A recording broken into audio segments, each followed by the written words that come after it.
Hello everyone, welcome back to our YouTube channel. আজ আমরা সপ্তম শ্রেণীর ভূগোল পাঠ্য বইয়ের অন্তর্গত দশম অধ্যায়, যে অধ্যায়টির নাম রয়েছে আফ্রিকা মহাদেশ, সেই অধ্যায়টি সম্পর্কে আজকে আমরা জানব এবং পড়ব। এর আগের পৃষ্ঠায় 100 নম্বর পৃষ্ঠাতে আফ্রিকার একটা রাজনৈতিক মানচিত্র দেওয়া রয়েছে। দেখো এখানে কি কি রয়েছে: আলজেরিয়া, লিবিয়া, মিশর, নাইজার, সুদান প্রভৃতি বিভিন্ন দেশ মিলিত হয়ে আফ্রিকা মহাদেশটি গঠিত। দেখো অধ্যায়ের শুরুতেই বিভিন্ন ছবি এখানে দেওয়া রয়েছে। আফ্রিকা মহাদেশটি যে কতটা বৈচিত্র্যময় এই ছবিটা দেখেই বোঝা যায়। কি কি বলার আছে এখানে ছবিতে না: জীববৈচিত্র্য, কঙ্গো নদী, মিশরের পিরামিড, ড্রাগনসবার্গ পর্বতমালা, আফ্রিকার ভেল, জনবসতি, নীলনদ, সংস্কৃতি, সাহারা মরুভূমি, মাসাই মারা, সাভানায় সূর্যাস্ত, এইসব বিষয় আমরা কিছু কম বেশি এখানে পড়ব, মানে আফ্রিকা মহাদেশে। তার পরবর্তী পৃষ্ঠায় কী বলা আছে না, এখানে আফ্রিকা মহাদেশে কিছু বৈশিষ্ট্য আকারে কিছু তুলে ধরা আছে, যেমন আয়তন এবং জনসংখ্যায় পৃথিবীর দ্বিতীয় বৃহত্তম মহাদেশ হচ্ছে কি আফ্রিকা। একই সঙ্গে পৃথিবীর উত্তর, দক্ষিণ এবং পূর্ব পশ্চিম গোলার্ধে অবস্থিত। নিরক্ষরেখা, কর্কটক্রান্তি রেখা, মকরক্রান্তি রেখা এবং মূলমধ্য রেখা 4টি আফ্রিকার উপর দিয়ে বিস্তৃত হয়েছে। পূর্ব আফ্রিকাতেই পৃথিবীর প্রথম মানুষের উদ্ভব হয়েছিল। কোন আফ্রিকাতে? তাহলে পৃথিবীর প্রথম মানুষের উদ্ভব হয়েছিল পূর্ব আফ্রিকাতে। ঊনবিংশ শতাব্দী পর্যন্ত আফ্রিকার বহু দেশে, ইউরোপ এবং উত্তর আমেরিকার কিছু দেশের উপনিবেশ ছিল। ইউরোপ মহাদেশ আর আফ্রিকা মহাদেশের মাঝে আছে কি প্রণালী? জিব্রাল্টার প্রণালী। এশিয়া মহাদেশ আর আফ্রিকার মাঝে আছে লোহিত সাগর ও সুয়েজ খাল। দুটি বড় জলভাগ যেমন সাগর বা মহাসাগর যুক্ত হয়ে যে সংকীর্ণ জলভাগ দ্বারা, তা হলো প্রণালী। তাহলে এখান থেকে প্রশ্ন আসতে পারে, প্রণালী কাকে বলে? এশিয়া মহাদেশ ও আফ্রিকার মাঝে কি সাগর এবং কি খাল রয়েছে? ইউরোপ মহাদেশ আর আফ্রিকা মহাদেশের মাঝে কি প্রণালী রয়েছে?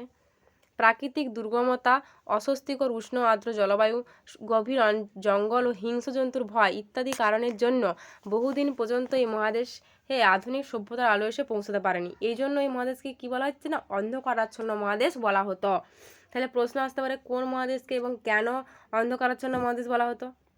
পিগলুর ডায়েরি না, সীমা ও বিস্তার 51 ডিগ্রি 24 মিনিট পূর্ব দ্রাঘিমা থেকে 17 ডিগ্রি 33 মিনিট পশ্চিম দ্রাঘিমা এবং 37 ডিগ্রি 20 মিনিট উত্তর অক্ষরেখা থেকে 34 ডিগ্রি 52 মিনিট দক্ষিণ অক্ষরেখা। আফ্রিকা মহাদেশের পূর্বে আছে লোহিত সাগর ও ভারত মহাসাগর, পশ্চিমে আটলান্টিক মহাসাগর, উত্তরে ভূমধ্যসাগর এবং দক্ষিণে ভারত মহাসাগর। দেশ আছে 56টি, আর বিখ্যাত শহর হচ্ছে কায়রো, আলেকজান্দ্রিয়া, ত্রিপলি, খার্টুম ইত্যাদি। আফ্রিকার বন্যপ্রাণী, এখানে কি কি প্রাণী রয়েছে না: উট, জিরাফ, সিংহ, জেব্রা, কুমির, কচ্ছপ, অস্ট্রিচ, হাতি, জলহস্তী, সাপ, গরিলা, গন্ডার। পরবর্তী পৃষ্ঠায় আছে আফ্রিকার প্রাকৃতিক পরিবেশের একটি মানচিত্র দেওয়া আছে, তোমরা একটু খেয়াল করে দেখো। তারপরে বলা আছে নিচে বলছে ভূমিরূপের বৈচিত্র্য। না, আফ্রিকা মহাদেশের ভূপ্রাকৃতিক মানচিত্রটার দিকে তাকালে একেবারে উত্তর পশ্চিম দিকে কি আটলাস পর্বতমালা দেখা যাবে। আটলাস হিমালয় পর্বতমালার মতো উঁচু বা বিশাল নয়। আটলাস পর্বতমালার সবচেয়ে উঁচু শৃঙ্গ হলো কি মাউন্ট তৌবকল। কত মিটার উচ্চতা? 4165 মিটার উঁচু। আটলাস পর্বতমালার সবচেয়ে উঁচু শৃঙ্গের তাহলে নাম কি? মাউন্ট তৌবকল। এটা প্রশ্ন আসতে পারে। তারপর বলেছে আটলাস পর্বতমালার দক্ষিণ দিকে রয়েছে কি পৃথিবীর বৃহত্তম মরুভূমি অঞ্চল। কি মরুভূমি? সাহারা। সাহারা মরুভূমির মধ্যভাগে কি আছে? আহাগার ও টিবেস্টি মালভূমি দেখা যায়। অত্যন্ত শুষ্ক রুক্ষ হয়, এখানে বসতি প্রায় দেখাই যায় না। সাহারা মরুভূমির চিত্র দেওয়া আছে এখানে। তারপর সাহারা মরুভূমির পূর্ব প্রান্ত আছে নীলনদ অববাহিকা। এই নদী আফ্রিকার মধ্যভাগের হ্রদ অঞ্চল থেকে বিপুল জলরাশি বয়ে নিয়ে এসে মিশরের মরু অঞ্চলকে সবুজ করে দিচ্ছে। এখানে নীলনদের ছবি দেওয়া রয়েছে। নিরক্ষরেখার আশেপাশে দেখা যায় কি কঙ্গো নদী অববাহিকার ঘন জঙ্গল। বৃষ্টি বেশি হয়, এই জঙ্গল সারা বছর সবুজ থাকে। পূর্ব আফ্রিকার ভূপ্রকৃতি একটু অন্যরকম। ভূ আলোড়নের ফলে কি ভূপৃষ্ঠে ফাটল তৈরি হয়েছে। দুটো ফাটলের মাঝের অংশ নিচের দিকে বসে গিয়ে তৈরি করেছে গ্রস্ত উপত্যকা। গ্রস্ত উপত্যকা অঞ্চলে বহু হ্রদ দেখা যায়। হ্রদগুলোর দৈর্ঘ্য ও গভীরতা অনেক বেশি। টাঙ্গানিকা, মালাউই, রুডল্ফ, অ্যালবার্ট এগুলো সবই এরকম হ্রদের উদাহরণ। পূর্ব আফ্রিকায় গ্রস্ত উপত্যকা অঞ্চল চওড়া ছাড়াও রয়েছে কি ইথিওপিয়ার উচ্চভূমি। এই উচ্চভূমি দক্ষিণে মাউন্ট কেনিয়া, মাউন্ট কিলিমাঞ্জারো এবং রুয়েনজরি পর্বত পর্যন্ত চলে গেছে। মাউন্ট কিলিমাঞ্জারো 5895 মিটার উঁচু। আফ্রিকা মহাদেশের সর্বোচ্চ শৃঙ্গ, তাহলে আফ্রিকা মহাদেশের সর্বোচ্চ শৃঙ্গের নাম কি? Mount Kilimanjaro. নিরক্ষরেখার কাছাকাছি অবস্থিত হলে উচ্চতা অনেক বেশি হয়, সারা বছর এর চূড়ায় কি বরফ জমে থাকে। কালাহারি আর নামিব নামে দুটি মরুভূমি দক্ষিণ আফ্রিকায় রয়েছে। উঁচু মালভূমিতে যে তৃণাঞ্চল আছে তার নাম কি? ভেল্ট। একেবারে দক্ষিণ পূর্ব দিকে রয়েছে কি ড্রাগনসবার্গ পর্বতমালা।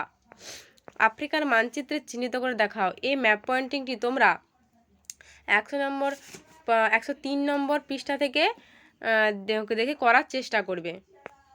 এখানে মেলাও তো দেখি বলা রয়েছে না, এখানে মেলাও তো তোমরা এটা নিজেরা, আমি করে রেখেছি তবু বলে দিচ্ছি আর একবার, যে ভেল্ট কি না দক্ষিণ আফ্রিকার তৃণাঞ্চল, আর কঙ্গো নদী অববাহিকা ঘন জঙ্গল চিরসবুজ, সাহারা প্রায় ঘন বসতিহীন অঞ্চল হচ্ছে সাহারা, আর মাউন্ট উপকূল হচ্ছে অ্যাটলাস পর্বতমালা, আর গ্রস্ত উপত্যকা কি না দুটি ফাটলের মধ্যবর্তী নিচু অংশ। বলতে পারো সাহারা মরুভূমিতে জনবসতি প্রায় দেখাই যায় না কেন? কারণ অত্যন্ত শুষ্ক রুক্ষ হয়, এখানে বসতি প্রায় দেখাই যায় না। আর নিম্ন মিশরের মরুঅঞ্চলকে সবুজ করে তুলেছে। এই নদী আফ্রিকার মধ্যভাগের হ্রদ অঞ্চল থেকে বিপুল জলরাশি বয়ে নিয়েছে মিশরের মরুঅঞ্চলকে সবুজ করে তুলেছে। কঙ্গো নদীর অববাহিকায় ঘন জঙ্গল সারা বছর সবুজ থাকে কেন? না, নিরক্ষরেখার আশেপাশে দেখা যায় কঙ্গো নদী অববাহিকায় ঘন জঙ্গল, বৃষ্টি বেশি হয়, এই জঙ্গলে সারা বছর সবুজ থাকে। যাতে পূর্ব আফ্রিকার গ্রস্ত উপত্যকার সৃষ্টি হয়েছে। না, পূর্ব আফ্রিকায় ভূপ্রকৃতি একটু অন্যরকম। ভূ আলোড়নের ফলে ভূপৃষ্ঠে ফাটল তৈরি হয়েছে। দুটো ফাটলের মাঝের অংশ নিচের দিকে বসে গিয়ে তৈরি করেছে কি গ্রস্ত উপত্যকা। আজকের ভিডিওটি এই পর্যন্ত। পরবর্তী পার্টের ভিডিওতে আমরা বাকি আরও যে বিষয়টা রয়েছে সেটা আলোচনা করব।